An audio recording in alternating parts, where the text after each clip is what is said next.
네, 여러분 안녕하세요. 송주영입니다. 예, 나는 정치이다. 이번 시간에는요.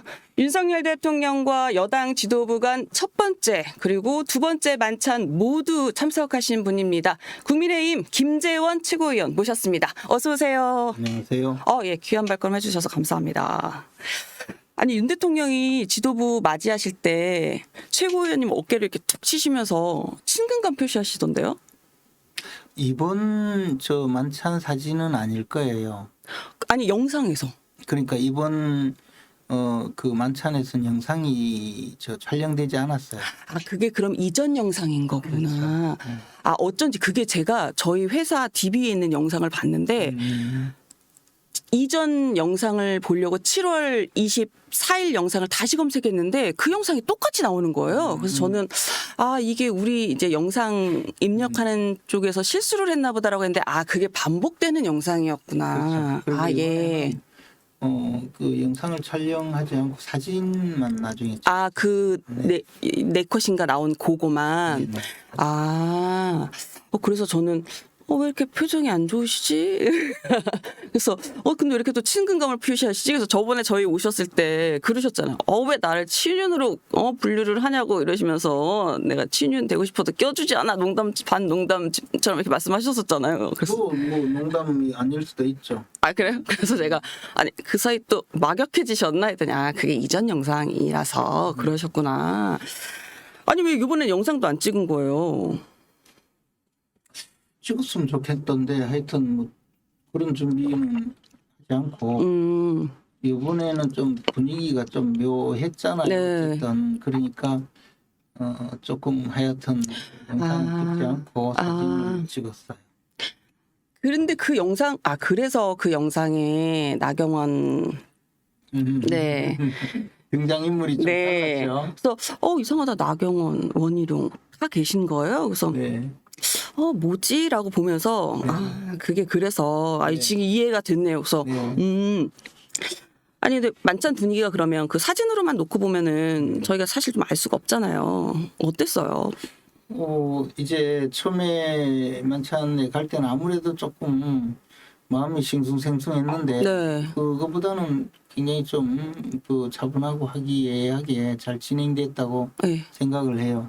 근데 이제 마치고 나온 분들 중에는 또 뭐 말도 못 붙이겠더라 이래 이야기하니까 조금 저는 그러니까 조간 보도를 보니까 참석자분 몇몇은 또 좀 서먹서먹했다, 막 어색했다 이런 분들도 계시긴 하더라고요. 근데 이제 뭐 각자 느끼는 게 좀 다르니까. 그렇죠. 그래서 근데 오히려 저는 가기 전에 정말 마음이 무거웠는데 그러니까 무겁단 말씀 여러 번 하시더라고요, 보니까. 그나마 좀 다행이다고 생각. 그래요? 오히려 생각했던 것보다 훨씬 잘 됐다고 생각했는데. 그 지난 7월에 첫 만찬도 다 다녀오시고 이번에 이제 두 번째도 다녀오셨으니까 네. 이제 비교가 되시잖아요. 7월이랑 비교를 하셨을 때는 어때요? 그때는 그냥 단순히 축하 모임이었잖아요. 네. 근데 이번에는 뭐 하여튼 논란이 많은 상태에서 갔으니까 네. 이 마음가짐이 달랐죠. 그리고 가서 보니까 또 자리 배치가 대통령 옆자리예요. 그래서 옆에 딱 앉아. 그래 내가 또 더더욱이 왜 자리를 여기 전 같으면 잘 됐다. 이번에는 저 그런 마음이었어요. 옆자리에 앉아서. 아니 그러니까 네. 그 보통 경우에는 사실 네. 대통령이 주재하는 만찬에 가는 것은 굉장히 영광스럽게 생각하게 돼 있어요. 그럼요. 대한민국의 대통령이잖아요. 그럼요. 더군다나 우리 당이 배출한 그럼요. 그것도 우리가 탄핵 사태 이후에 정권을 빼앗기고 그리고 나서 나라가 엉망이 된 이후에 네. 다시 우리 힘으로 정권을 되찾아서 우리 힘으로 만들어 세운 대통령이고 우리 당이 배출한 대통령이기 때문에 불러주면 고맙죠. 그리고 가서 또 요즘에 용산의 밥맛은 어떻게 달라졌나 이런 마음으로 네. 가서 또 대통령 옆자리에 앉으면 더더욱이 좋은 자리인데 어제는 그럼요. 만큼 옆자리 아니고 딴 데면 근데 원래 좌석 배치 되게 신경 쓰잖아요. 네. 근데 옆자리 앉으신 거는 대통령실에서 뭔가 배려한 거 아니에요? 아니 그게 아니고 네. 그 자리를 네. 한쪽은 이렇게 대통령 자리, 한쪽은 이제 한동훈 대표 여당 지도부 자리. 제가 정무수석을 했기 때문에 네. 자리 배치 굉장히 신경 그러니까, 썼거든요. 근데 지난번 배치는 대통령 옆자리에 비서실장이 앉았어요. 예. 근데 이번은 비서실장을 한 칸 떨어뜨려서 최고위원들을 더 가깝게 당 대표, 네. 대표, 최고위원 아. 배려를 하고 네. 그리고 비서실장 네. 또 아마 뭐 정무수석 이런 위치로 그렇게 네네. 한 거죠. 그러니까 네. 대통령 옆자리에 비서실장이 앉지 않았죠. 그러다 보니까 제가 순위 상승해서 네. 옆자리로 간 거죠. 기자들의 입장에서 놓고 보면 가장 욕심나는 자리세요.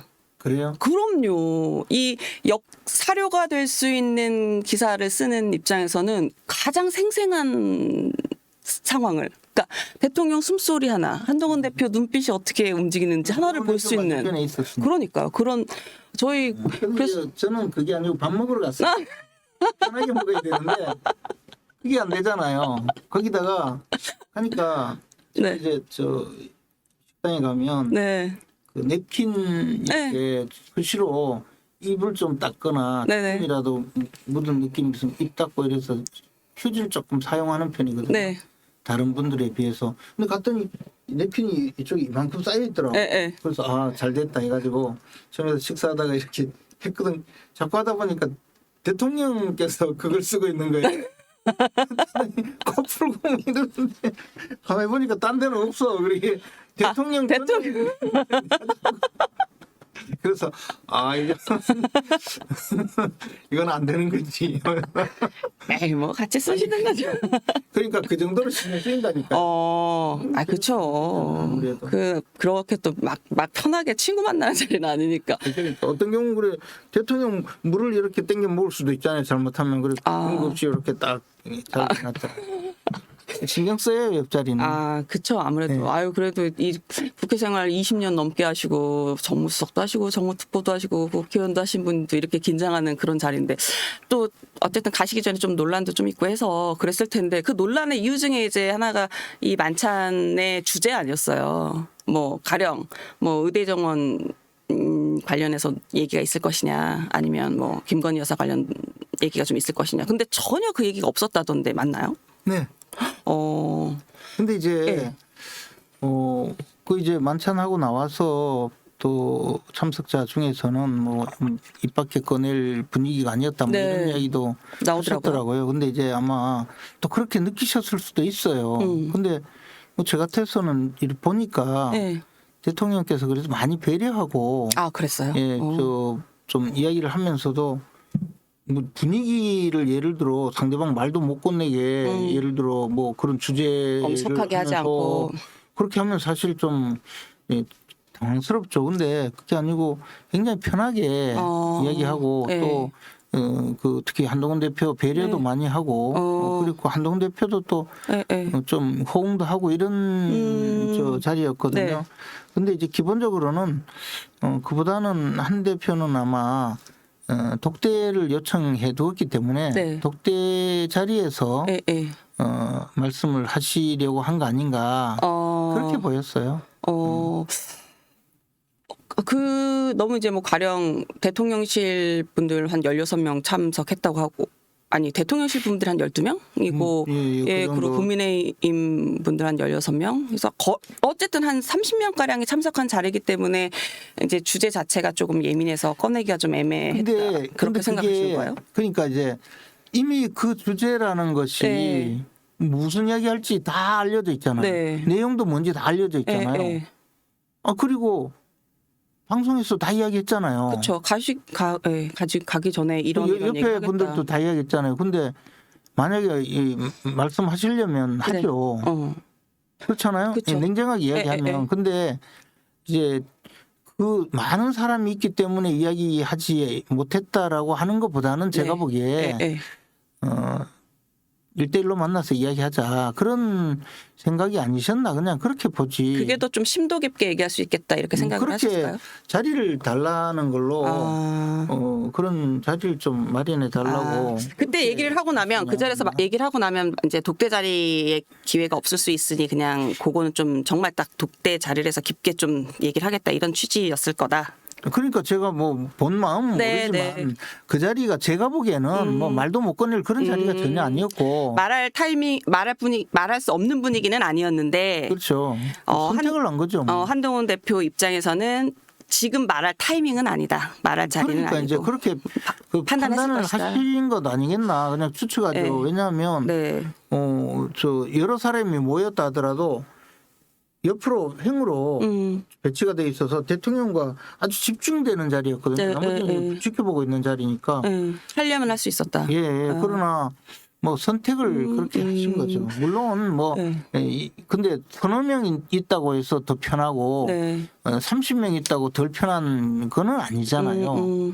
정말 중요한 중요한 이슈이고 이거는 꼭 이야기해야 되겠다고 했으면 오히려 많은 사람 앞에 이야기할 수도 있었겠죠. 저는 이제 마치 뭐 말도 시켜주지 않았다. 대화할 분위기가 아니었다, 서먹서먹했다 이렇게 말씀하시니 뭐 관점에 따라서 그렇게 말씀하실 수는 있을 것 같은데 현장 분위기는 내가 느끼기는 좀 달랐다. 최고위원님이 느끼기엔 그렇진 저는 않았다. 오히려 가기 전에는 굉장히 이게 무슨 홍문연에 내가 가는가 초평 항우와 한왕 유방이 만나는 홍문연 같은 느낌이어서 네. 아주 좀 힘들었는데 그래도 아유 저 분위기 참 좀 여유 있게 잘 만들어 주셨다 이 생각을 하고 헤어졌거든요. 아니 그 말씀하신 대로 뭐 윤 대통령께서 뭐 한동훈 대표 고기 좋아해서 소고기 돼지고기도 준비했다. 이것도 사실은 대통령의 말이라는 게 특히 정치인의 말 그리고 특히 대통령의 말 그리고 이렇게 어렵게 만들어진 만찬에서의 말은 사실 모든 게 메시지인 거잖아요. 그냥 대충 이렇게 나온 말이 아니니까. 그럼요. 예, 그러면 그것도 다 의도가 있으신 건데 다 분위기를 좀 풀어주려고. 의도라기보다는 이제 배려하는 마음이 배려. 계속 느껴지고 그 자리를 이제 뭐 린지 정원이라고 부르던데 네. 대통령이 설명을 쭉 했어요. 내가 이쪽으로 퇴근할 때 운동을 못 하니까 네. 저 집무실에서 나와서 여기까지 걸어서 네. 저 밑에서 차를 타고 가는데 이게 이제 제일 먼 거리예요. 차 탈 수 있는 그 경내에서. 네. 그래서 가는데 이 앞을 지나가면서 늘 야 저기서 언제 한번 밥 한 번 먹었으면 좋겠다 이 생각을 늘 했다는 거예요. 2년 동안 지난 2년 동안. 근데 이게 저 금년에 너무 더워서 네. 못 하고 뭐 어떻게 하다 보니 한 번도 못 해봤대요. 네. 근데 이번에 보니까 여기서 하면 좋겠다라는 생각이 들어서 처음 지도부 만찬. 하게 되었다. 그러면서 오늘 날씨가 다행히 이래 산들산들하니 정말 날 잘 잡았다. 그러니까 또 한 분이 만약에 좀 지났으면 아마 원내대표일 겁니다. 추경호 대표가 좀 지나면 이거 분명히 추워져서 못했을 겁니다. 그러니까 오늘 정도가 적당하네요. 그러니까 또 어느 분이 이 하늘에 별이 있을 텐데 오늘 날씨 같으면 이래서 제가 또 저보고 저쪽에 하나 있습니다. 뭐 이러는 그 과정에 또 한동훈 대표께서도 그럼 여기 전등이 저 조명등 네. 쫙 마치 행사장처럼 저 조명등을 쫙 달았어요. 그 어린이 정원 그 만찬장 위에. 예. 네. 그래서 이 조명등 그러면 늘 이렇게 해놓습니까? 하니까 대통령이 내가 갈 때는 이게 없었는 것 같은데 이거 어떻게 된 거예요? 하니까 오늘 행사를 위해서 사전에 특별히. 준비했습니다. 그러니까 굉장히 이제 그래서 뭐 귀한 손님 오시는데 저 분수도 막 틀고 그러면서 음악이 좀 없는 것 같은데 하니까 음악이 사실은 있었어요. 나지막히 음악도 깔고 뭐 이러면서 이제 분위기를 그렇게 만들어가는 자리였거든요. 대화가 자연스럽게 이어지는 그런 분위기였네요. 네, 그렇게 그러면. 하면서 네. 이야기하면서 이제 금투세 문제를 꺼내서 네. 대표님께서 이제 대표님께서 많이 도와주시고 해서 이 금투세 문제는 이렇게 하고 있다. 그러니까 네. 이제 정부에서 이게 금투세가 빨리 정리가 되지 않으면 만약에 어느 날 갑자기 내년에 시행하라 하면 지금 정산 준비도 안 돼 있고 해서 쉽게 되지도 않는다 네. 하면서 뭐 그런 이야기도 하고 그러면서 또 체코 원전 이야기도 네. 하고 그렇게 된 거거든요. 그러니까 뭐 가만히 앉아서 전부 이렇게 있었던 건 아니고 그래서 그 과정에 뭐 대통령 제가 한 말씀 드리겠습니다 하면 좀 분위기는 싸늘해질 수는 있지만 네. 뭐 1대1로 만나도 마찬가지 아닌가요? 저는 이제 그런 의미에서 네. 말씀드렸던 거고 그래도 뭐 또 많은 사람들이 있고 하니 굳이 말할 분위기 아니었다 하면 또 느낌은 그럴 수 있겠죠. 그래서 근데 그 왜 보통 그 대통령과 지도부 만찬에서 그 당대표는 그 좀 약간 발언 한번 할 수 있게 이렇게 기회를 주잖아요. 근데 그런 모두 발언 가령 그런 게 좀 없었다. 이 얘기도 또 누군가 하시더라고요. 그럴 여야 무슨 저 회담이나 남북 정상회담도 아니고 네. 그래서 이제 이게 원래 처음에는 전당대회 다음 날 네. 예? 당선자 낙선자 네, 네. 저녁 한번 먹었고 그리고 나서 지도부가 구성되면 저녁 한번 먹읍시다 네, 해서 그쵸. 시작된 거잖아요. 네. 그러다가 지난번에 이제 의료계획 문제로 8월 30일 뵙기로 조금, 했다가 미뤄진 거죠. 미뤄진 거고 추석 이후에 보자고 해서 만나게 된 건데 그래서 지금 이제 지도부가 구성됐으니 대통령실에 그 수석 비서관들하고 지도부에서 만나면 아무래도 의사소통이 좀 낮을 수 있잖아요. 그쵸. 예, 그런 기회를 만들고 뭐 표현하자면 상견례인데 네. 뭐 물론 저 그런 과정에 아이 뭐 대표께서 일어서서 네. 저 초청해 주셔서 감사합니다. 그런 이야기를 할 수도 있겠죠. 근데 나는 그것도 제가 이해가 안 가요. 왜냐하면 네. 제가 세 번째 네. 최고위원을 아, 그렇죠. 하다 보니 그렇죠. 예. 근데 이제 대통령 되시고 두 번째 네, 그 네. 최고위원을 하고 있는데 네. 그때 지난번 김기현 지도부 때도 네. 그 만찬을 했고 네. 근데 그때는 어땠어요? 그러면? 그때도 무슨 저 그때도 열 몇 명 정도 있었던 것 같은데 현장에 네. 그냥 자연스럽게 저녁 식사를 했지 일어서서 그때도 대표한테 특별히 뭐 발언을 할 기회를 주거나 이런 건 없었나요?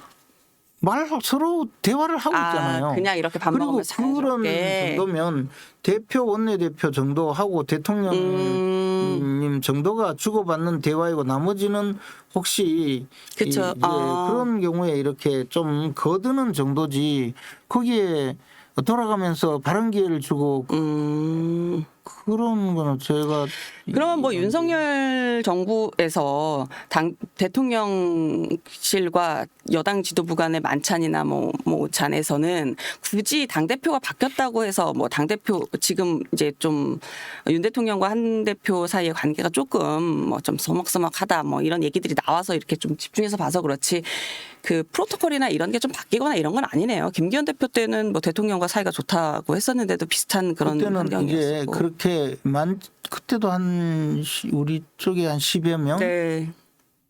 10여 명까지는 대표, 원내대표, 최고위원들 그리고 뭐 한 7, 8명 내지 10여 명 그리고 대통령실에는 수석비서관 전원 네. 다 참석하니까 그러니까 그때는 실내에서 네. 그 대통령 집무실 있는 그 실내에서 했으니까 크지 않았고 이번에는 인원이 좀 많으니까 네. 외부로 자꾸 이제 나오게 됐고 날씨 문제도 그렇고요. 그랬는 건데 그 이상의 뭐 이야기는 아마 이 관점이 다르거나 이번에 네.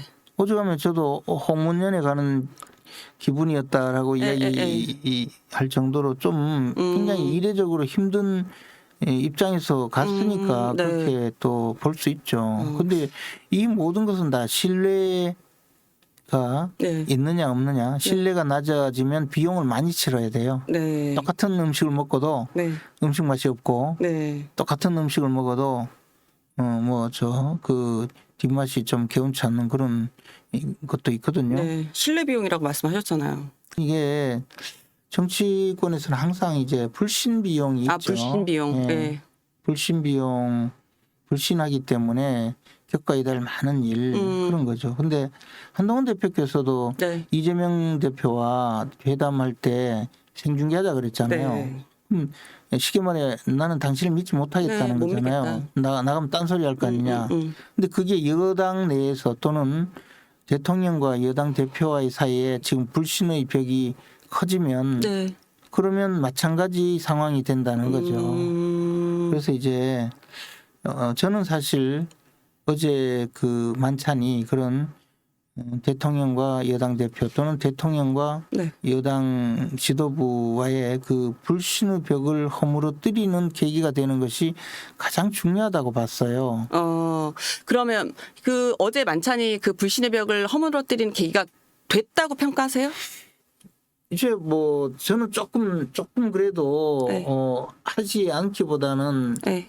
훨씬 만찬이 훨씬 좋았다고 생각했거든요. 네.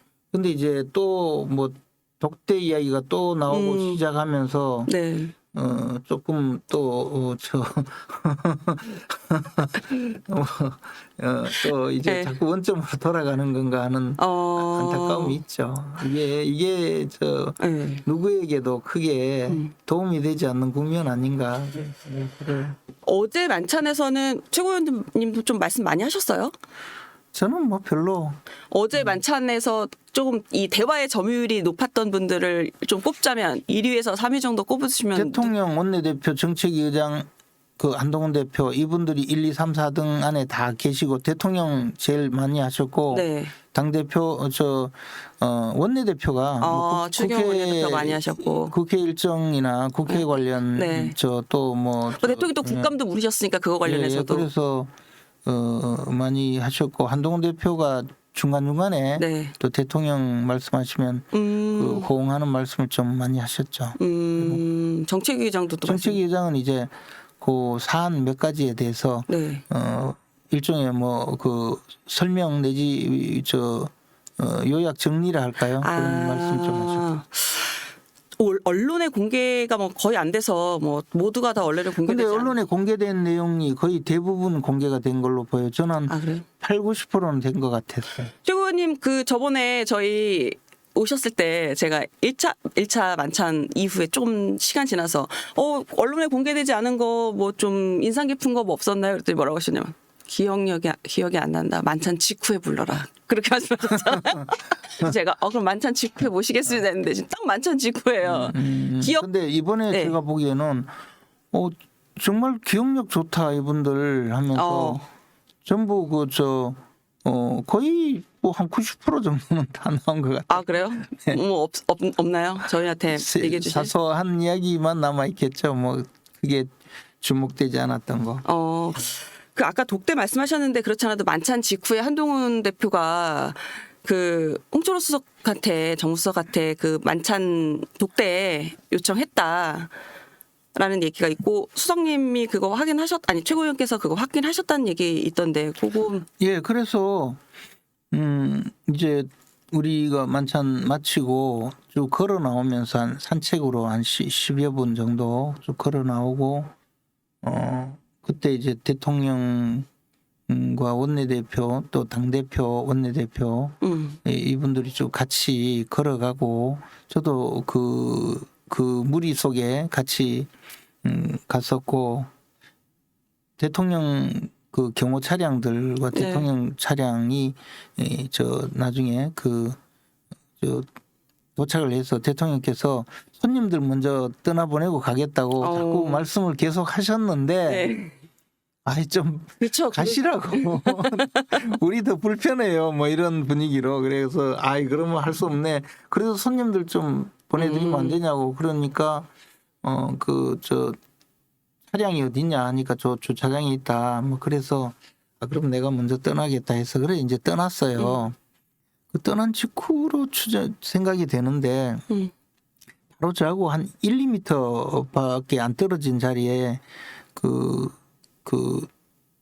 한동훈 대표께서 정무수석하고 귓속말로 한 10초 가량 무슨 말씀을 하시더라고요. 그냥 저는 그냥 뭐 이야기하는 걸로만 생각을 했었고 크게 신경을 쓰고 주목해서 보지 않았었거든요. 네. 그리고 이제 제가 조금 한동훈 대표 차가 먼저 와서 한동훈 대표 차가 가고 그다음에 제 차가 와서 제가 두 번째인지 세 번째인지 차를 타고 떠났어요. 그리고 이제 밖에 나와서 조금 있다가 워낙에 그 언론인들 취재 때문에 전화가 많이 올 것 같고 해서 전화기를 켜지 않다가 곧바로 전화기를 켰더니 전화 그래도 확인을 해야 돼서 전화기를 켰더니 그 언론인들 전화가 많이 와 있고 그래서 그 언론인이 아닌 분 두 분한테 전화를 하고 그 네이버 검색을 하려고 네이버에 잠깐 들어갔더니 그때 이미 그 독대 요청을 다시 했다고 기사가 떠 있더라고요. 이미 예. 예. 그러니까 불과 마치고 나와서 뭐 몇 10분 네. 안 됐을 때 그래서 그냥 그러려니 했어요. 아, 또 하셨구나. 그리고 이제 곧바로 전화 끄고 예. 언론이 전화 계속 오니까 전화 네. 끄고 집에 와서 다시 켰더니 홍철호 정무수석이 전화가 와 있어요. 네. 그래서 전화를 해줘야 되겠다 해서 전화를 했고 그래 뭐 간단한 용건 이야기를 하고 제가 좀 궁금해서 네. 독대 요청을 했다고 보도가 났던데 아까 제 앞에서 그 귓속말 하시던데 그게 그 말인가요? 했더니 그거 맞아요 이러더라고요. 그래서 그때 네. 예, 하신 거죠. 그때. 예. 근데 그 길게 뭐 둘이서 막 귓속말 서로 주고받은 게 아니고 네. 홍철호 수석이 그냥 전달받은 그 정도. 아, 전달받은. 아니 근데 이번 이제 만찬 있기 전에 사실은 한동훈 대표가 독대를 요청했다는 게 이제 언론에 알려지면서 사실은 뭐 윤 대통령이 좀 언짢아했다 뭐 이런 얘기들이 알려졌었잖아요. 근데 지금 또 다시 이제 언론에 어쨌든 홍 수석을 통해서 요청을 한 거긴 하지만 또 한 번 알려진 거잖아요.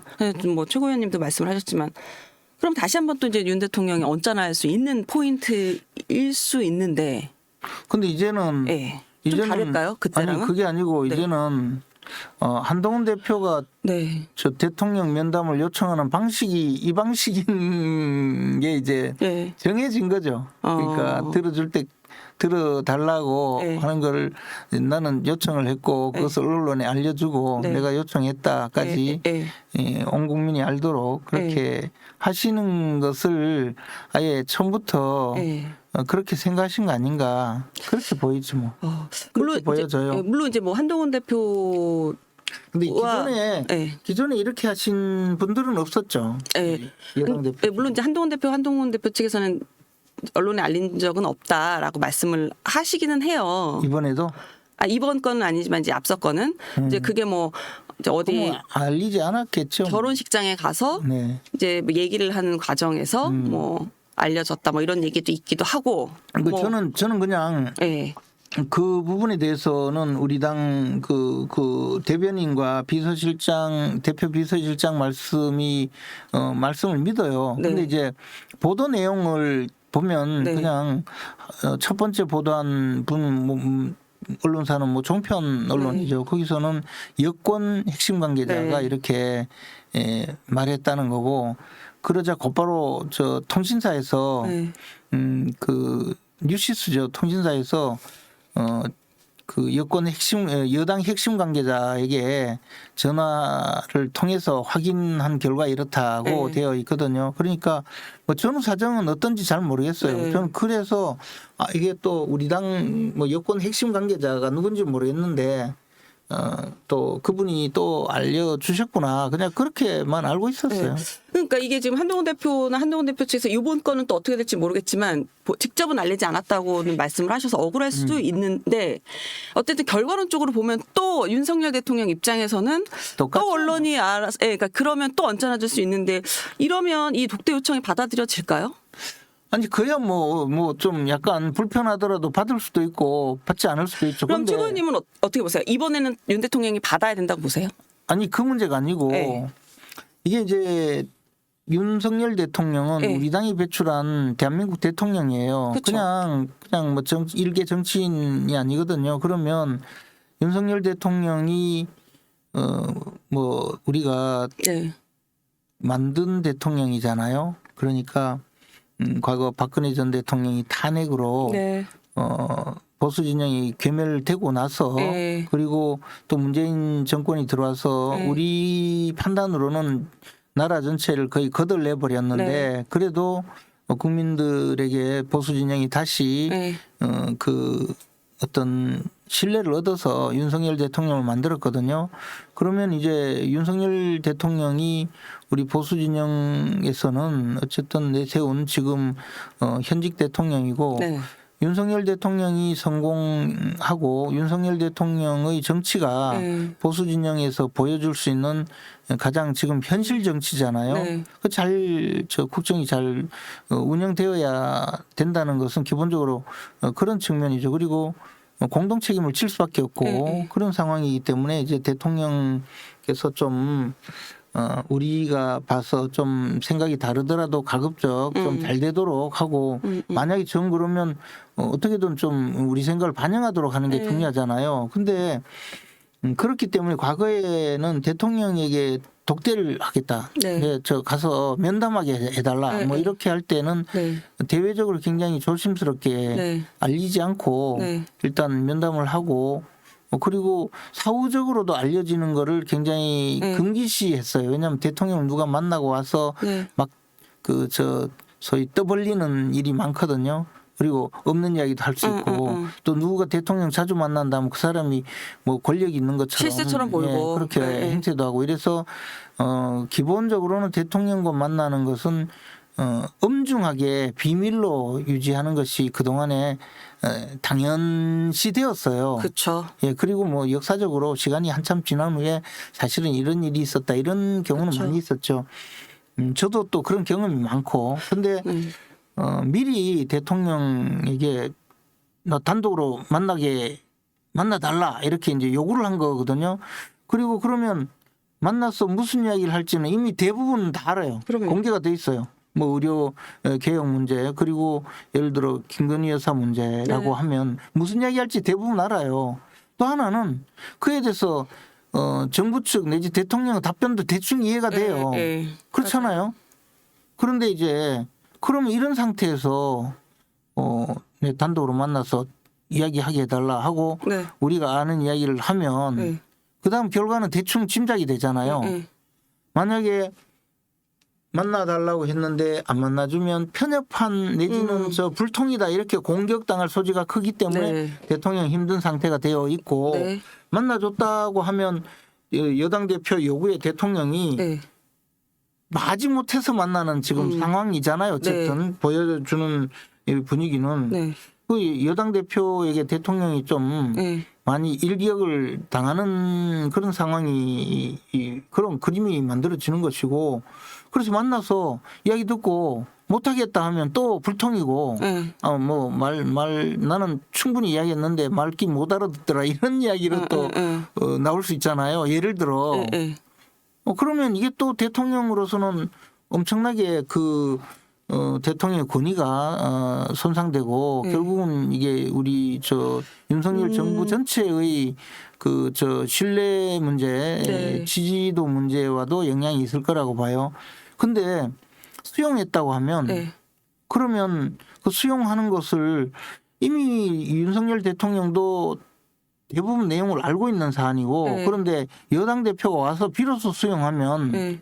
그러면 윤 대통령이 얻을 수 있는 것이 아니고 한동훈 대표의 정치적 승리로밖에 네. 포장되지 않을 가능성도 있잖아요. 그러니까 이런 방식의 독대가 네. 빚어질 어떤 향후의 그 결과도 네. 그렇게 썩이 만족스럽지 못한 거예요. 네, 보통 이런 네. 만남이 정치적으로 만나면 양 당사자에게 모두 좀 도움이 되거나 네. 하는 것이 좋잖아요. 그렇죠. 그런데 그렇다고 해서 지금 독대 요청이 잘 받아들여지지 않는 경우에 한동훈 대표에게 막 도움이 된다거나 그것도 아니라고 봐요. 이런 네. 논란 자체가 결국은 한동훈 대표에게도 부담스러운 상황이 될 거거든요. 네. 그러니까 이것은 사실 공개적으로 독대 요청하는 것이 그 두 분에게 모두 네. 힘든 상황이 될 거다. 그런 거죠. 그러니까 최고위원 말씀 듣고 보면 맞아요.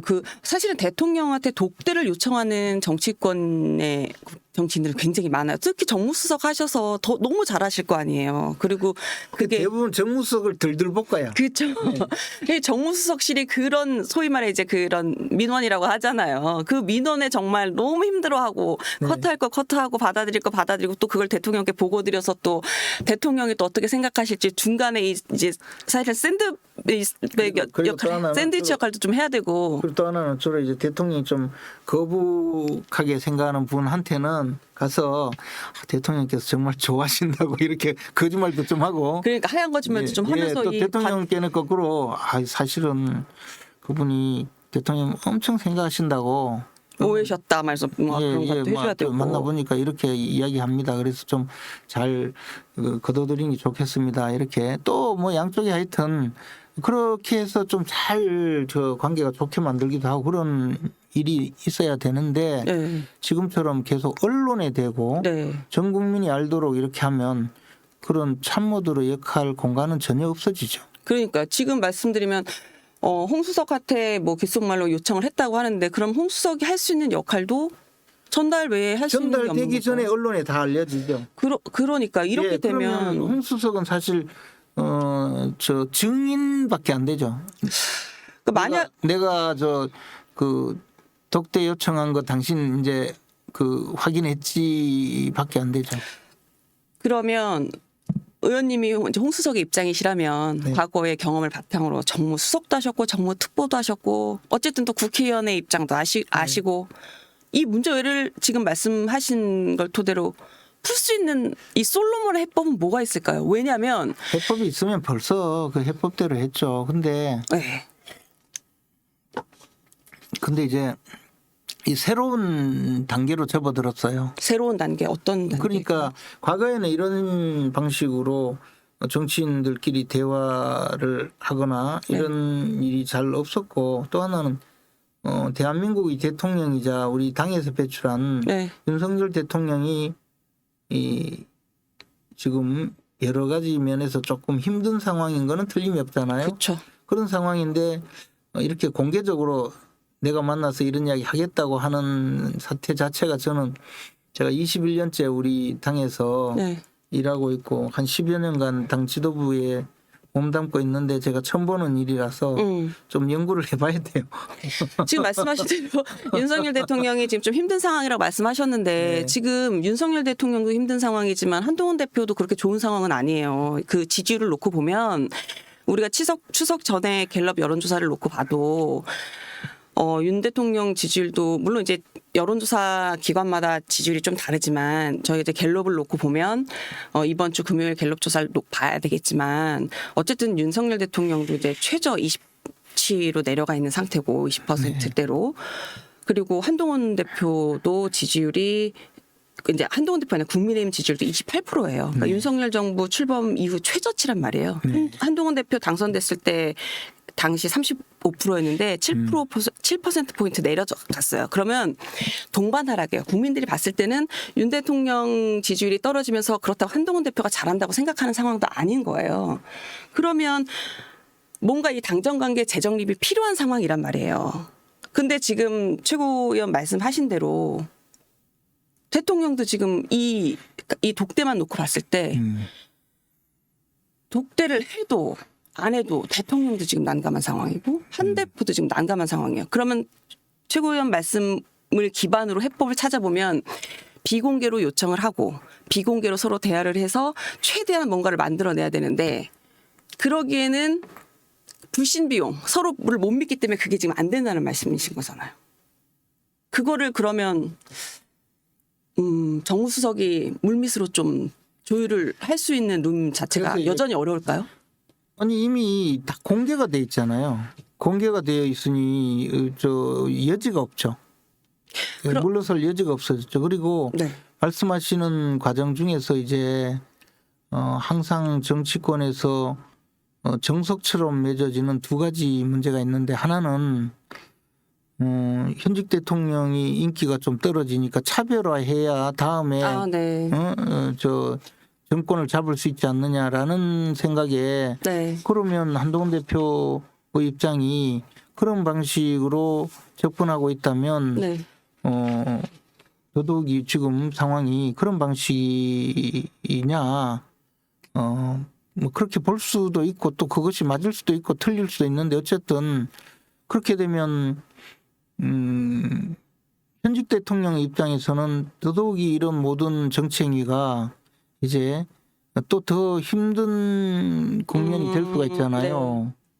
근데 과연 그게 지금 대통령의 임기가 아직 반환점에 이르지도 않았는데 네. 우리 당에서 배출한 대통령의 미신이 이 손상되는 일이 우리 당에 좋을 거냐. 그렇지 않겠어요. 그래서 저는 복합적으로 봐야 된다고 생각하거든요. 더더욱이 네. 이제는 좀 생각이 제 생각을 말씀드리자면 우리 당에는 그 대표실과 회의실에 보면 네. 역대 우리 당이 배출한 그 보수 진영에서 배출한 역대 대통령의 대통령들 이 사진 사진. 흔히 이제 높여서 존영이라는 네. 표현을 쓰죠. 역대 대통령 존영이 있는데 그게 다 있는 것이 아니고 네. 이승만 대통령, 박정희 대통령, 김영삼 대통령 세 분의 존영이 있어요. 그럼 실제로 우리 당이 배출한 대통령은 전두환, 노태우, 이명박, 박근혜 대통령이 바로 우리 당이 배출한 대통령이에요. 우리 당은 물적, 인적 그 바탕을 전부 역추적해 가면 민주공화당부터의 그 기원이 네. 있거든요. 그러면 박정희 대통령 민주공화당 출신 대통령이고 민주공화당을 이어받은 민주정의당 출신 전두환 대통령 그리고 노태우 대통령 그리고 민주자유당 출신의 김영삼 대통령 그리고 신한국당 거쳐 한나라당 출신의 이명박 대통령 그리고 새누리당 출신의 박근혜 대통령이 있잖아요. 그리고 새누리당 이후에 자유한국당 네. 거쳐서 국민의힘이 되었단 말이에요. 근데 우리는 전두환, 노태우, 이명박, 박근혜 대통령은 존영조차 걸지 못하거든요.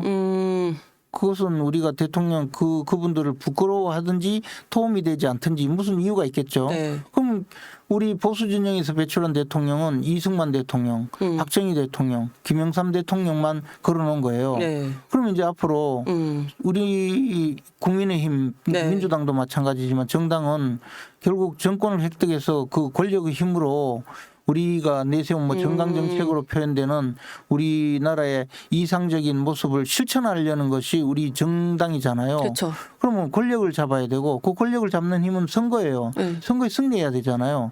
승리하려면 유권자들에게 설득을 해야 될 거 아닙니까? 당신들 유권자들이 물을 거예요. 당신들은 어떤 정치를 하려고 표를 달라고 하느냐. 그럼 우리는 과거에 우리 보수 진영이 배출한 이승만 대통령, 박정희 대통령, 김영삼 대통령처럼 정치를 하겠습니다. 이렇게 해서 표가 나오냐고요. 그렇잖아요. 근데 민주당 보면 김대중 대통령 사진이 김대중 대통령, 노무현 대통령, 문재인 대통령 세 분의 사진이 걸려 있거든요. 네. 근데 그분들도 공과가 다 있죠. 뭐 좀 우리가 또 아주 비난하는 분들도 있잖아요. 근데 적어도 민주당 쪽에서 네. 그쪽 진영 사람들은 절대로 그렇게 안 하고 성역화하고 있잖아요. 네. 김대중 선생, 김대중 정신, 노무현 대통령도 성역화하고 뭐 그러잖아요. 네. 문재인 대통령 지금 저렇게 뭐 제가 맨날 구속하라고 이야기하지만 저분들은 가만히 있지 않잖아요.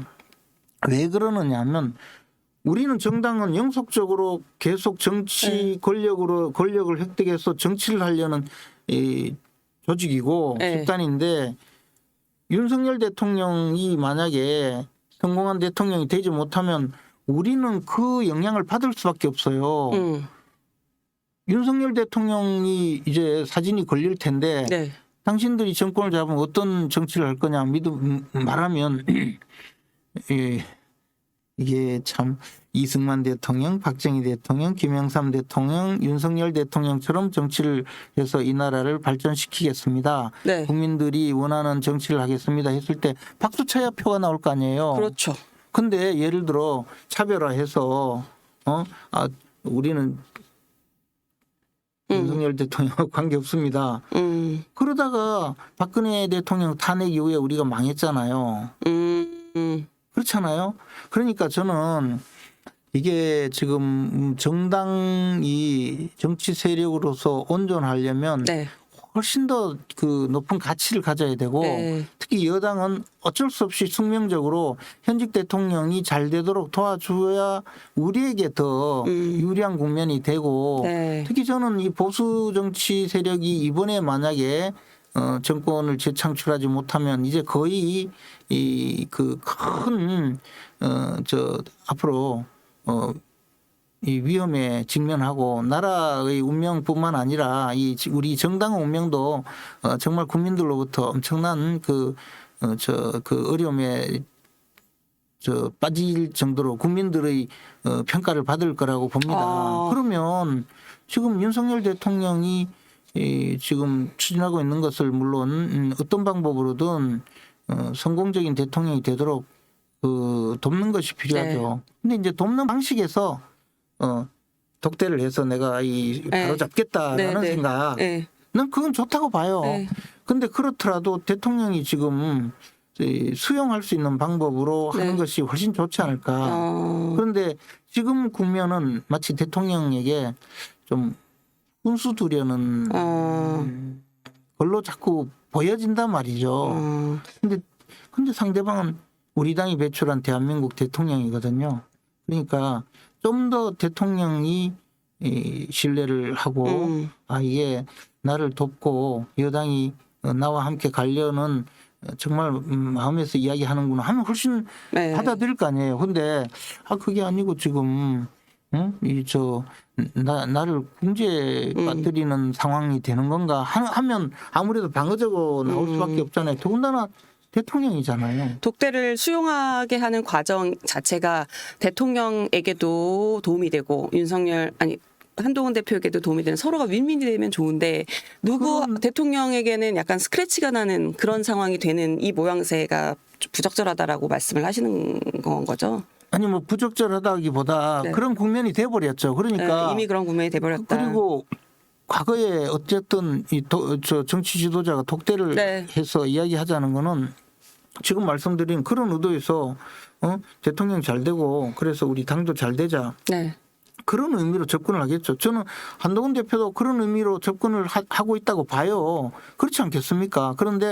그러나 정치 권력이라는 것 또는 사회 현상이라는 것 또 인간의 심리라는 것은 워낙 복잡하기 때문에 그래서 가급적 좀 더 배려하고 좀 더 조심하면서 접근하는 것이 좋지 않을까. 그리고 온 국민이 다 알게 됐잖아요. 신뢰가 조금 깨진 거 아닌가. 그런 과정에서는 신뢰를 회복하고 관계를 발전시키는 게 더 중요하거든요. 저는 그런 측면에서 말씀드리는 거예요. 혹시 그 만찬에 김건희 여사 잠깐 인사하러는 안 오셨나요? 안 오셨어요? 예. 이번 요거 만찬 얘기는 요거까지만 질문 드릴 텐데 그 최고위원께서 평가하시기에 이번 만찬은 그러면은 한 몇 퍼센트 좀 성공했다. 아니 의미를 그래서 놓자면? 이 관점이 다르잖아요. 그런데 저는 최고위원님 관점에서는 제가 보기에는 좀 신뢰가 손상된 것 같은데 그래도 신뢰 회복을 위해서 만찬을 한다고 보면 그나마 조금 나았는데 다시 독대 얘기가 나와서 그렇게 그게 독대가 또 갑자기 이제 그러니까 2라운드가 돼버렸잖아요. 그냥 이제 만찬을 했으니까 이제 독대가 남은 꼴이 됐잖아요. 그러면 이게 좀 50점 이상 주려고 그랬는데 다시 또 50점 이하로 줘야 되나 고민하게 만드는 이런 상황이 이제 불편하게 된 거죠. 불편하게 됐다. 그래서 그 부분이 좀 노출이 안 됐으면 좋았겠다라는 생각은 있어요. 근데 뭐 이게 이미 다 끝나버린 상황이죠. 네. 요 얘기도 잠깐 해볼게요. 김건희 여사 관련 얘기인데 이 명품 가방 준 최재형 목사요. 수심위에서 기소 권고 의견 8대7로 나왔잖아요. 검사 출신이시니까 또 누구보다 잘 이제 깊게 생각을 하실 텐데 어떻게 판단하세요? 이거 어떻게 보셨어요? 결과 보시고. 아니 근데 수사심의위원회라는 데서 김건희 여사는 무혐의 처분하라고 공고하고 준 사람은 또 기소하라고 공고 8대7이 돼요. 이렇게 공고를 했는데 이제 검찰에서 판단을 해야죠. 우리가 수사 기록도 보지 않고 무슨 주장이 있는지도 사실 잘 모르는 판에 그 내용을 판단할 수는 없고 하죠. 다만 저는 그분이 최재형 목사라는 분이 그 사람을 함정에 빠뜨려서 반드시 망신을 주고 그리고 또 가능하면 형사처벌도 받게 하기 위해서 접근해서 온갖 감언이설로 접근해서 물건을 고가의 네. 선물을 주고 그걸 받도록 하고 또 네. 그것이 범죄가 될 수 있도록 어쨌든 네. 저 자기가 그 전후 사정을 만들어서 네. 그렇게 했는데 수사 과정에서 이게 잘 성립되지 않으니 내가 이게 범죄가 맞다. 내가 저지른 게 분명히 범죄가 맞다고 변호사까지 선임해서 가서 보통 변호사는 범죄가 있는 사람이라도 이 아니라고. 억울한 점이 있으니 이런 점으로 보면 범죄 혐의가 가볍다든지 아니면 네. 이건 억울하다. 그래서 범죄가 안 된다라고 하는 것이 변호사인데 이 변호사는요. 이 사람은 범죄가 맞는데 당신들이 왜 죄를 저 묻지 않느냐고 그렇게 하기 위해서 같이 간 변호사거든요. 맞아요. 이 법조 윤리에 맞는지는 제가 잘 모르겠는데 어쨌든 그렇게 해서 억지로 해서 8대 7로 이제 만들어졌거든요. 그러면 어쨌든 인적 구성이 좀 달라졌다 하더라도 수사심의위원회에서 네. 한쪽은 네. 한쪽은 유죄, 한쪽은 무죄로 만들었잖아요. 그럼 판단은 검찰에서 해야죠. 그렇죠. 근데 이게 이제 똑같은 사건에서 준 사람과 받은 사람에 대한 판단이 수심위에서 결과가 완전 정반대가 났어요. 네. 근데 이제 이게 심우정 신임 검찰총장 체제에서 첫 검찰의 판단을 국민들이 이제 지켜보는 상황이 된 거란 말이에요. 근데 이거 뭐 또 전임 검찰총장이 네. 도이치모터스 주가 조작 사건 네. 그거와 같이 처리하라고 돼서 또 같이 처리를 해야 되겠죠. 근데 그 주가 조작 사건도 제가 네. 내용을 전혀 모르는데 네. 제가 대선 때 윤석열 대통령에 대한 네거티브 네. 대응 대응팀. 총괄 네. 그 클린 선거 전략본부장을 맡았었거든요. 그리고 또 하나 이재명 후보에 대한 공격 내지 네. 검증도 총괄을 했어요. 네. 그래서 하다 보니까 도이치모터스 주가 조작 사건에 대해서는 조금 알아요. 근데 지금 이번에 이제 문제가 된 사안은 그 손모 씨인가요? 네. 손모 씨. 전주. 그 전주가 방조죄로 기소가 되었는데 2심에서는 유죄가 됐다는 네. 거잖아요. 근데 그 사건이 1심에서는 그분이 공동정범으로 그냥 공범으로 같이 주가 조작팀하고 같이 움직였다 해서 기소가 되어서 네. 무죄가 났거든요. 네. 그래서 방조범으로 네. 기소를 했는 건데 사실 관여 사항은 검찰에서 보기엔 이 사람은 네. 주범들하고 동등할 정도로 했다고 보고 공동정범으로 기소를 했다가 무죄가 나니까 항소심 방조범으로 기소한 거거든요. 네. 그래서 근데 바꿔서. 김건희 여사는 처음부터 방조범으로도 기소할 수 없어서 지금 그냥 두고 있는 거잖아요. 네. 이 사건을 보려고. 근데 이 손모 씨하고 똑같이 놓고 같은 전주다 이래가지고 막 저 언론에서 이야기하는데 실제로 관여한 정도나 방식이 전혀 달라요. 그러니까 이 손모 씨는 직접 주가 조작 시세 조정하는 사람들하고 수시로 연락을 하면서 네. 다만 저 사람들이 실제 시세 조정을 해서 하고 있다라는 것을 알았는지 몰랐는지 모르겠지만 하여튼 네. 도와준다는 고의가 있으면서 네. 움직인 것으로 보이고 네. 김건희 여사는 애당초 그분들하고 이 연락이 없어요. 네. 그러니까 이 도와준다는 이 고의, 방조의 고의가 있다고 할 수 있는 증거가 하나도 없는 상태에서 지금 대기가 수사가 종결되지 않는 것뿐이거든요. 그리고 이런 것도 지금 이제 심우정 검찰총장이 이끄는 검찰에서는 전부 다 같이 판단을 하겠죠. 사실 판단과. 그래서 지금 이 최재형이라는 분 남에게 죄를 뒤집어 씌우려는 목사잖아요. 죄를 사해 주려는 목사가 아니고 그리고 이 내 의뢰인이 죄가 있다는 걸 입증하려는 변호사 그런 분들하고 같이 지금 엮여 있는 이 사건도 같이 판단을 해야 되겠죠. 이 사건이 원래 이번 주에 검찰에서 최종 결론 좀 내릴 걸로 이 명품 가방 관련해서는 네. 내릴 걸로 이제 봤는데 이게 결론이 좀 미뤄질 수도 있을까요? 글쎄 그거는 뭐 제가 그 검사님들은 마음을 어떻게 알겠어요. 제가 그 메커니즘을 좀 아시잖아요. 검사 출신이시니까. 요즘 후배들은 많이 더 달라진 것 같더라고요. 제가 조사를 받아보니까 뭐. 아니 근데 그 김건희 여사 관련해서는 그 손모 씨 2심 판결 나고서는 이제 같은 그 선상에서 봐야 된다 막 이 보도가 나온 이유 중에 하나는 뭐 이제 전혀 그 소통을 안 했다라고 말씀을 하시는데 이제 김건희 여사가 통화하면서 연락 받았죠 막 이런 했던 그런 통화 내역들도 좀 얘기가 되고 있는 거잖아요. 그래서 그 연락 받았죠라는 것이 네네. 누구냐라는 거죠. 네. 누구냐.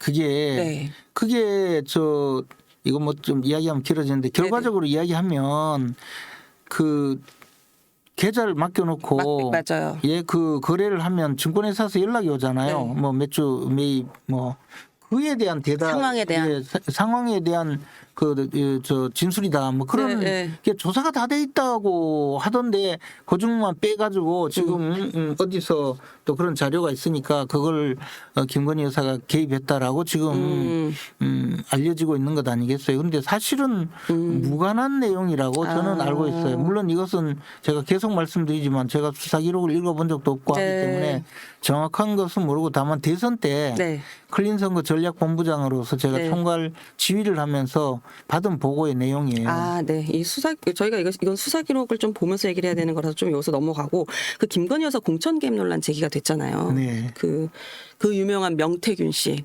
그분 그러니까 그거 유명하다는데 저는 왜 몰랐는지. 그러니까 모르신다. 근데 그분 그래서 제가 1997년부터 이 여의도 정치에 발을 담그셨다고 그러더라고요. 그러면은 21년 정치 생활을 하셨는데 국민의힘에서 제가 뭐 얼굴을 봤을지는 몰라도 저는 명시성 가진 사람 명세빈밖에 몰라요. 그렇게 말씀하셨더라고요. 근데 그러니까 인연이 없으셔도 듣지도 못하셨어요? 못 들었어요. 심지어 이분 경남에서 활동을 그렇게 하셨다는데. 저는 경남하고 무관한 경북이에요. 인근이라 그래도 저는 경상도 아시지 않을까 이렇게 생각했었는데. 아니 그러니까 실제로 네. 뭐 유명하다고 하는데 실제로 유명한 사람은 제가 알았을 거예요. 네. 예? 뭐 전략적으로 유명하다든지 여론조사 회사를 운영한다고 하던데 그건 네. 제가 대선 때 전략본부장이잖아요. 네. 그리고 그 중에 무슨 안철수 의원과의 단일화 이야기를 하고 다녔다고 하던데 그 네. 단일화 과정은 제가 제일 잘 알아요. 저도 안철수 후보 당시 대선 후보의 네. 후원회장이 이신범 전 의원이었는데 그분께서 단일화 과정이 적극 호의적이셔서 제가 만나고 대화도 하고 했었거든요. 그리고 그때 후보께 윤석열 후보께 지금 저쪽에 분위기가 이러니까 제가 나서 적극적으로 단일화 좀 노력을 해볼까요? 보고 드리니까 지금 장제원 의원과 이태규 의원이 협상 진행 중인데 곧 결과가 나올 것 같으니까 네. 좀 기다려보자고 해가지고 그래 기다리니까 하루 후에 결론이 났거든요. 하루 이틀 후에. 네. 근데 만나는 게 몇 번 만나지도 않았어요. 네. 근데 단일화 한 달 전부터 그분이 설치고 다녔다잖아요. 네. 그러면 당초 양쪽에서 단일화 이야기가 전혀 없을 때 이분이 이제 벌써 보따리 싸가지고 보따리 장사로 왔다 갔다 한 거죠. 저는 그래서 상황을 잘 믿지 않아요. 이번 이야기 빨리 신속하게 조사해서 전부 좀 밝혔으면 좋겠어요. 저 이분 약간 좀 재밌는 게 이분 그거 올렸잖아요. 이준석 천하람 개혁신당 의원이 새벽 4시 7불사에서 칠불사의 밤. 예, 삽질 누구지? 천하람 개혁신당에 삽질하면서 나무 심는 거 사진 올렸던 거 보셨어요? 저는 뭐 그런 것까지 볼 시간 없는데. 아니 그거 왜 올린 건지를 모르겠더라고요. 아니 지금 이제 그분께서 네. 싸우고 있는 대상이 여러 명이에요. 그쵸. 예, 지금 우선 김영선 의원님과 또 지금 다툼이 좀 있고 또 김영선 전 의원님이 보좌관도 이모 씨. 뭐 다툼이 있고 그 과정인데 실제 칠불사에서 만날 당시는 김영선 의원님과 아주 공동 운명체처럼 그렇죠. 움직였다고 보여져요. 네. 그리고 김건희 여사로부터 받은 메시지 텔레그램 문자 메시지 한 번밖에 없다고 하더라고요. 그리고 내용도 저는 확인한 적이 없지만 이준석 대표의 표현에 의하면 전혀 도와주지 못한다는 내용이었고 나는 힘이 없습니다. 예, 그 내용을 가지고 지금 이제 활용을 해서 폭로를 하겠다 뭐 이렇게 하면서 칠불사에서 만난 거잖아요. 네. 그리고 그 과정이 굉장히 중요한 것이 어쨌든 비례대표 1번을 달라 뭐 3번이라도 주자 뭐 이래 네. 이 대화가 오간 것이 이제 이준석 대표와 이준석 의원과 천하람 대표의 이야기잖아요. 네, 천하람 의원. 이게 지금 선거법상에 그 후보자 매수 내지 이해 유도죄에 해당되는 상황이거든요. 그 얘기 나오더라고요. 예. 그러면 지금 이제 명 그분은 지금 이준석 대표는 나는 단칼에 잘랐다. 그러니까 나는 그 관여 안 했고 천하람 의원이 3번이라도 주자고 해가지고 뭐 이틀 동안 뭐 거기 있었다면서요. 뭐 기자회견 만들고. 근데 또 이준석 의원이 또 오늘 예, 조금 왔다 갔다 해서 얘기하기로는 제가 잘 몰라요. 그 이틀 동안 그거 이제 나름의 그 계약서 비슷하게 그걸 작성하는 거 했다는 얘기를 들은 적은 없다라고 또 얘기를 했어요. 아니 그래서 뭐 좀 바뀌는데 어쨌든 네. 제가 보기에는 그런 이야기가 이 저 10월 10일까지 공소시효가 남은 이 저 선거법 위반 사건의 대상이 될 수가 있어요. 네. 그러니까 그럼 아마 그 홍매화를 심을 당시 칠불사에서 네. 홍매화를 심는 것에 무슨 의미가 있다고요. 여기 뭐 징표라든지 뭔가 뭐 했을 수가 있죠. 알 수는 없지만 그러니까 그런 이야기를 지금 암시하면서 지금 당신들이 이야기하는 게 뭔가 사실이 아니다라고 압박하는 거 아닌가. 그러니까 저도 그렇게 생각을 했는데 그 이준석 의원이 스님하고 명태균 씨가 이준석 의원이 새벽 4시에 이제 서울로 오려고 하는데 홍매화를 좀 신고 가라고 그 홍매화를 들고 기다리고 있었다는 거예요. 차 앞에서. 그러면서 삽을 주면서 심으라고 그래서 거기서 본인이 그걸 보고 있다가 심고 난 거밖에 없다라는 거예요. 아니 그러니까 이게 사실이라면 이걸 왜 올렸을까? 이게 뭘까? 자꾸 이게 의혹을 자꾸. 그래서 우리가 뭐 그런 네. 우리가 이저그 참. 연작이 봉황의 뜻을 다 알 필요는 없는 네. 거거든요. 근데 어쨌든 뭐 이 사건은 네. 지극히 비정상적인 사건이자 네. 아주 더티 게임들이거든요. 그러니까 검찰에서 지금 10월 10일까지 빨리 수사해서 결과 발표하고 그리고 처벌할 사람 처벌하면 돼요. 근데 일단 이게 아직까지 어쨌든 김 여사가 개입했다는 물증이 없잖아요. 그래서 괜히 꼬리에 꼬리를 물고 막 이 얘기 저희 그러니까 그냥 나오는 빨리 거잖아요. 조사하는 게 좋죠. 근데 여권 내 기류는 지금 어떤 거예요? 최고 의원님. 아니 그러니까 뭐 제 여권 내 기류 뭐 제가 다 대변할 수도 없는 일이고 한데 네. 지금 이 사안에서 당사자인 김영선 의원도 관계없다. 김 여사 관계없다. 또 김영선 의원은 이모 씨를 고발까지 했더라고요. 뭐 그것도 뭐 보니까 좀 뭐 하여튼 왔다 갔다 네. 해요. 뭐 그 이야기가. 근데 네. 어쨌든 거기에 관계없다는 이야기고 명태균 씨 그분도 김 여사는 도와줄 수 없다고 했다. 근데 도와줄 수 없다고 한 걸 왜 폭로하려고 썼는지 나 그건 또 이해가 안 가요. 그렇잖아요. 조사를 해봐야죠. 그리고 이준석 대표도 문자 메시지 이거 보니까 오히려 완결성이 없다라고 표현했지만 하여튼 김건희 여사가 개입했다는 증거가 되지 않는다는 거잖아요. 그러면 이제 말로 폭로를 해야 되잖아요. 네. 결과는 사정이 이렇고 막 폭로를 해야 되는데 그분들이 그렇게 할 그 당시에 그렇게 해봤자 이 전후 사정이 불분명하다고 이준석 대표가 판단을 했겠죠. 원래 이준석 대표는 아주 윤석열 대통령과 김건희 여사에 대해서 우호적인 분이 아니잖아요. 그러니까 굉장히 심하게 공격적으로 나왔을 수도 있는데 이 점에 대해서는 자신이 분명한 입장을 밝히고 있거든요. 그러면 지금 관계자들이 전부 네. 김건희 여사 관계없다고 이야기하고 있잖아요. 그런데 언론에서는 관계가 깊이 있는 것처럼 보도를 하고 그걸 공격의 소재로 삼고 있는 거거든요. 저는 수사기관에서 네. 빨리 수사에 발표를 하고 야당이 또 특검 맞아 가겠지만 일단 이게 지금 약간 말씀하신 대로 요 텔레그램 문자 자체에 대해서는 조금 물증이 나오지 않고 이래서 그렇고 이 명태균 씨가 여론조사 관련 이제 그걸 운영하고 있어서 이 명태균 씨가 했던 이 여론조사 업체 활동과 그 외에 이제 여러 가지 뭐 컨설턴트 작업과 관련된 것들에 대해서 언론이 조금 이제 취재를 좀 들어가는 이런 분위기로 좀 흐름이 바뀌는 것 같긴 하던데 이건 좀 저희가 지켜보도록 하고 민주당 얘기 짧게만 하고 이제 저희가 마무리를 할게요. 김민석 최고위원이 그 계엄령 의혹설 제기하셨을 때 그 최고 의원님께서 공개 토론하자고 제안하셨었잖아요. 그게 아니고 김민석 최고위원이 공개 토론하자고 했죠. 예. 그래서 내가 그럼 내가 받아주겠다 했는데 하겠다. 꼬리 내렸죠. 뭐. 그래서 그날 여기 저희 나는 정치인이다 출연을 하셨었어요. 그래서 제가 그 토론 받으시겠냐 이렇게 여쭤봤더니 단칼에 이제 뭐 거절하시더라고요. 근데 이제 그 그래서 뭐 이후에 5.18 막말이라고 하는데 그 네. 5.18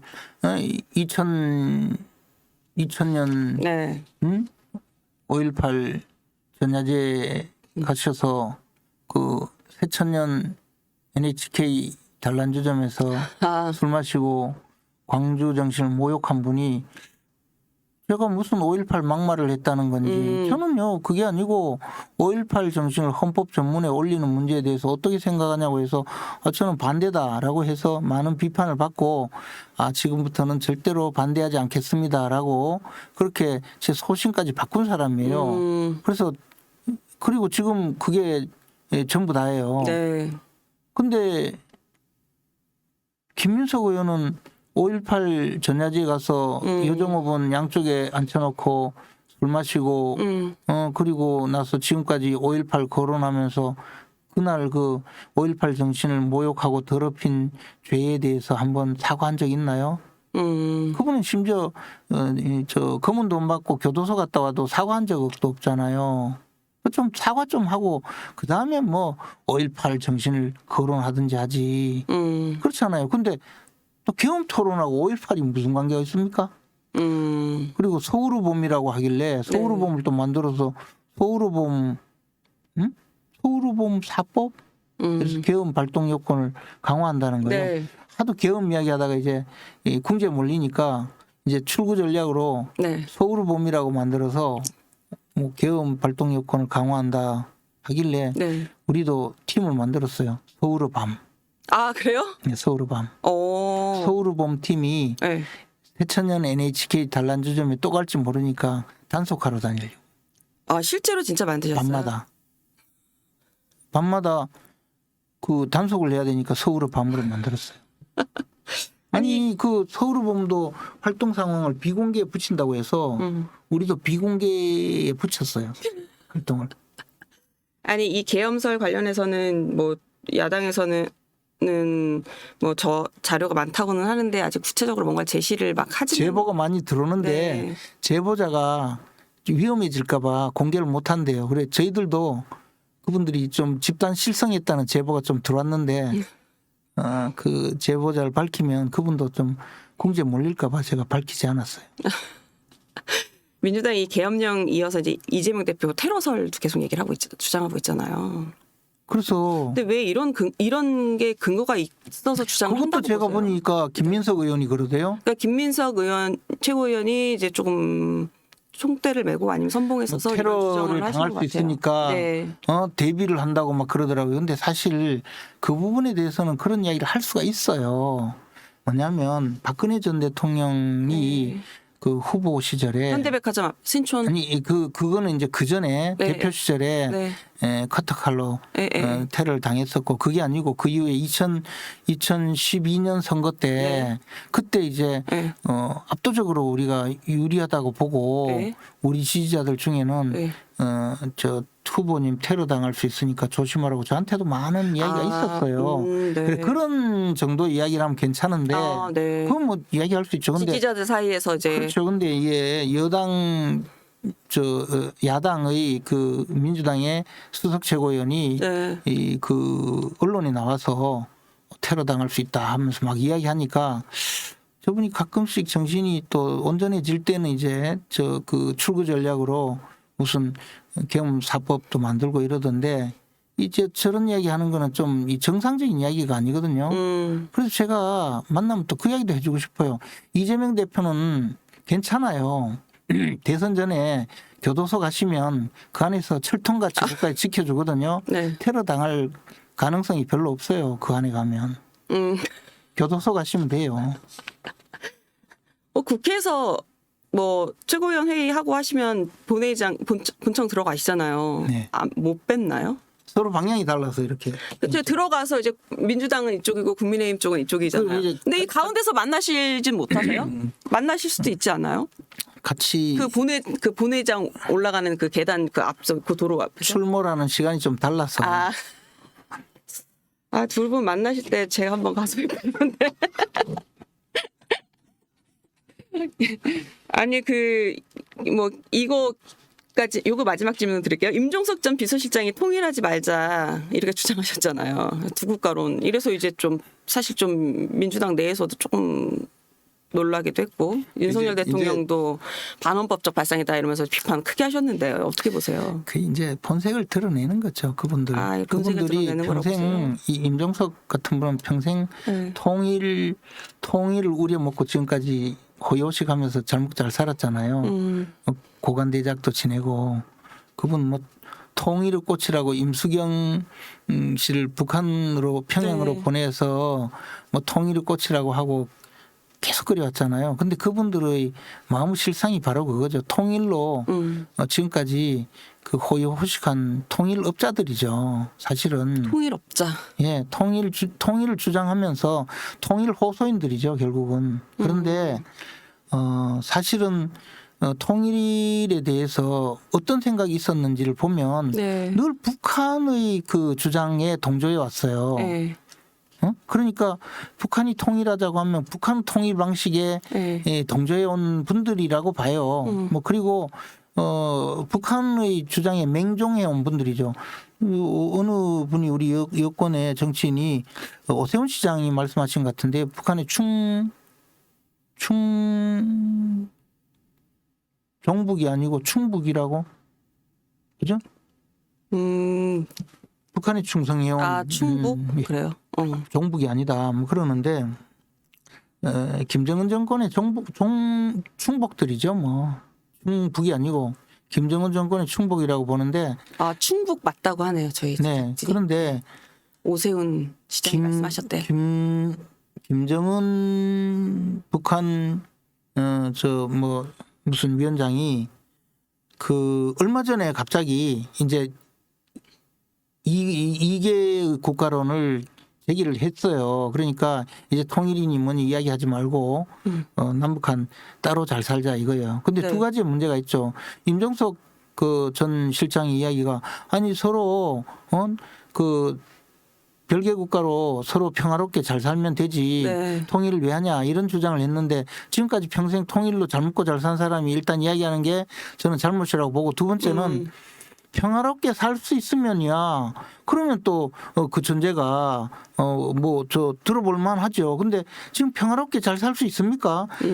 북한은 맨날 미사일 쏘고 늘 저 남침하겠다고 네. 지금도 그러고 있고 지금 이제 북한이 개헌을 해서 아마 대한민국과의 관계를 재설정하는 뭐 여러 가지를 할 거라고 봐요. 그러면 북한이 이제 두 개 국가론을 제기하면서 네. 개헌을 할 때 우리도 거기에 맞춰서 따라가자는 이야기잖아요. 바로 그 이야기거든요. 임종석 실장은 전에 그 북한의 노동신문 뭐 그다음에 북한 평양 중앙방송 이런 데 나오는 네. 화면이나 네. 기사를 우리나라 그 언론이나 방송에서 네. 전제하면 그 저작권료를 받아서 북한에 갖다 주는 그 재단을 만들어서 그걸 운영했던 분이에요. 그러니까 북한을 위해서 정말 열심히 사신 분이죠. 이제 또 김정은 정권이 두 개 국간을 내세우면서 이제 통일하지 말자 하니까 남한에서 호응하고 나선 분이죠. 남한에 그렇게 하면 꼭 세 명이 나서요. 누구를?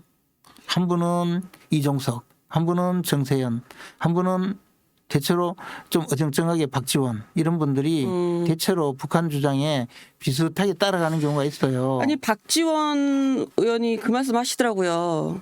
임종석 전 비서실장 발언에 학자라면 그렇게 말을 할 수 있는데 정치인은 안 된다. 정치인이라면 그거는 조금 적절하지 그래서 않다. 그래서 박지원 의원은 보면 한 반쯤 따라가고 정세현 전 장관은 임종석 전 실장 발언이 맞다라고 그리고 말씀하시더라고요.